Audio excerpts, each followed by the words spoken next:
Before starting the video, let us try to answer one question.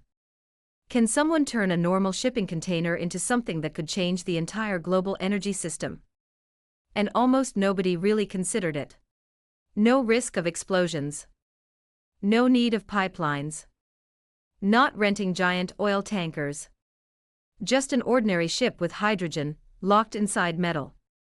And this might be one of the most important breakthroughs ever.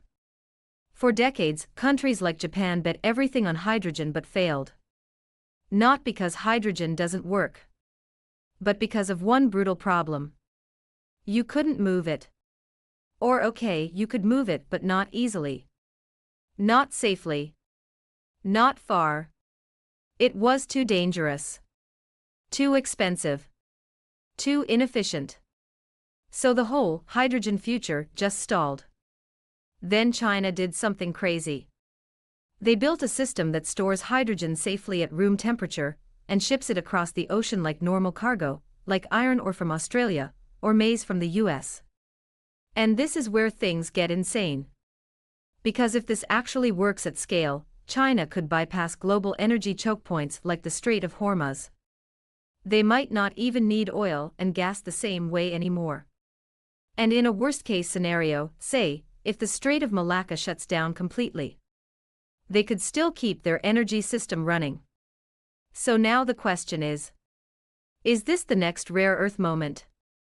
Or the start of an entirely new energy order? So today, we're going deep. Not just what happened, but why it matters, how it works, and what this could mean for the future of global power. Because this isn't just one shipment. This could be the early stage of a total transformation in how energy is produced, stored, moved, and controlled. And if we drop this into a crisis scenario, like a conflict at the Strait of Hormuz now, things get way more serious. So first, let's zoom out. For over 100 years, the global energy system has worked like this. You dig fuel out of the ground, move it across huge distances, and burn it where you need it. Oil, gas, coal. All of them. Simple. But there's one huge problem. Geography controls everything. Pipelines, sea lanes, choke points. They decide who gets energy and who doesn't. And in extreme scenarios, some policymakers in Washington have imagined blocking key sea routes entirely, cutting China off from Middle East and South American energy. No oil from Iran. No oil from Venezuela. Nothing. Now, two of the most critical choke points in the world are the Strait of Hormuz, partially closed, and the Strait of Malacca, potentially to be closed at any time. A massive percentage of global oil flows through these narrow passages. And if something goes wrong, be it conflict, sanctions, or even an accident, the shock hits the entire world instantly. Prices spike. Supply chains freeze. Countries panic. Just like what we're seeing today. And China. It's right in the middle of that risk. It's the world's largest energy consumer. It's still heavily dependent on imported oil and gas, especially through vulnerable routes like the South China Sea and the Strait of Hormuz. That's a huge strategic weakness. So for years, China has been asking one question. How do we build an energy system that survives even if global supply lines collapse? That's where hydrogen comes in. Hydrogen is often called the ultimate clean energy. You use it and the only byproduct is water. Nothing else. Just water. You can literally use the water to wash your hands and face after burning the hydrogen. Hydrogen can do anything supposedly. It can generate electricity, power vehicles, run industrial systems. On paper, it solves everything. Lower emissions. More energy sources. Made from water using electricity. It does not create any other problems like oil, coal, or natural gas. No pollution at all. Just water. And where is the electricity to generate hydrogen from water? It can come from wind, solar, hydro, or nuclear. And China, as the world's largest electricity producer, has another problem. Too much power at the wrong time. So hydrogen becomes the perfect loop. Use excess electricity to extract hydrogen from water, store it, move it, and then use it again, turning it back into water. Almost like a cycle. A perpetual machine. But remember the initial problem. Hydrogen is insanely hard to store and transport. That's the reason it never went mainstream. Even Japan, one of the biggest believers, which built hydrogen cars, refueling stations, even transport ships, is still hitting the same wall. Hydrogen is too light. Too volatile. Too expensive to move. Compress it. You need extreme pressure. Liquefy it. You need insanely low temperatures. Both are expensive, energy intensive, and risky. And even then, you lose some of it during transport. So the entire hydrogen economy got stuck. Until now. When China steps in. Because instead of treating hydrogen like a gas or liquid, China turned it into a solid. They use magnesium-based materials to absorb hydrogen and turn it into a stable solid called a metal hydride. That means no extreme pressure, no freezing temperatures, no constant leakage. And it changes everything. First, safety. Traditional hydrogen tanks are risky. One is accident, another is leak. And things can go very wrong. Liquid hydrogen needs constant cooling. If that fails, big problem. But solid-state hydrogen is another case. The hydrogen is locked inside a material. It doesn't leak easily. It doesn't explode under normal conditions. It's just very stable. Second, efficiency. You can pack more hydrogen into a container. And you don't lose it during transport. What you load is what you deliver. You unload whatever you loaded. That's huge for long-distance shipping. Third, infrastructure. Traditional hydrogen needs specialized pipelines, tanks, stations, all super expensive. But solid-state hydrogen is different. You can ship it like regular cargo. Ships. Trains. Trucks. Just like any container. And that's exactly what happened. A full solid-state hydrogen unit was shipped from Shanghai to Malaysia. At scale. For the first time at such a scale in human history. And here's the crazy part, there were no global rules for this. China had to help create the safety standards from scratch.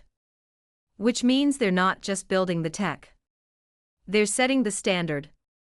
And this is where it gets bigger than energy. Because energy isn't just about fuel. It's about systems. Standards. Control. If China scales this, they could reshape the entire hydrogen supply chain, from production to storage, to transport to usage. And if other countries adopt the tech, they'll likely follow China's standards as well. Just like what happened with rare earths. China didn't just mine them. They built the entire ecosystem. And dominated the supply chain. Hydrogen could be even bigger. Now imagine a worst-case scenario. The Strait of Hormuz is blocked. Oil tankers can't pass. Prices explode. Countries scramble. In the old system, China is under pressure. It needs reserves. Alternative routes. Careful rationing. Even if some routes stay open, others like the Strait of Malacca are still vulnerable. And in wartime, oil tankers become targets. Cut the supply of energy, and everything stops. But in a hydrogen system, everything changes. China can produce hydrogen domestically from coal, gas, nuclear, wind, solar, and store it as solid. And distribute it across the country. That creates a buffer. Not perfect. But powerful. Instead of relying on constant imports, China could stockpile energy in advance. Store it safely. Move it when needed. No pipelines. No choke points. Hydrogen becomes not just fuel but storage. And that's critical for renewable energies. Because wind and solar are inconsistent. Hydrogen lets us store that energy and use it later. So now we have a system that is domestic, flexible, and resilient. Very different from today's fragile, import-dependent model. And that brings us to one key idea: resilience. In a risky world, being slightly less efficient but way more resilient is incredibly valuable. And that's exactly what solid-state hydrogen offers. Now zoom out globally. If China exports this technology, we could see a completely new energy network. Instead of exporting oil or gas, China exports hydrogen systems. Countries can build their own energy ecosystems without massive infrastructure costs. This is especially huge for developing countries. Because building traditional hydrogen systems is expensive. But importing solid hydrogen, much easier and cheaper. That's why the Malaysia shipment matters. It's not about volume. It's about proving a new model. And once that works, it can scale fast and big. Across the Americas, Europe, Asia, Africa, and China could sit right at the center of it. Now what about competitors? Japan still has strong hydrogen tech inputs. But they're heavily invested in liquid hydrogen systems. Switching now to the solid hydrogen is not easy. That's called path dependence. Once you commit, it's hard to pivot. China, on the other hand, has been exploring multiple approaches. Liquid and solid state, which gives it flexibility and speed. Now let's be real. Hydrogen won't replace fossil fuels overnight. There are still challenges: cost, efficiency, and scaling. But the direction is clear. Hydrogen is coming. The real question is, who controls it? And with this breakthrough, China just took a major step. They didn't just initiate or improve a technology. They removed one of hydrogen's biggest barriers and connected it to something bigger: energy independence, system resilience, global influence. So when that container left Shanghai for Malaysia on March 11, 2026, it wasn't just carrying hydrogen. It was carrying a completely new idea for how the world might power itself in a future where uncertainty is the only constant. And if that idea works, it won't just change energy. It could change the balance of power across the entire world.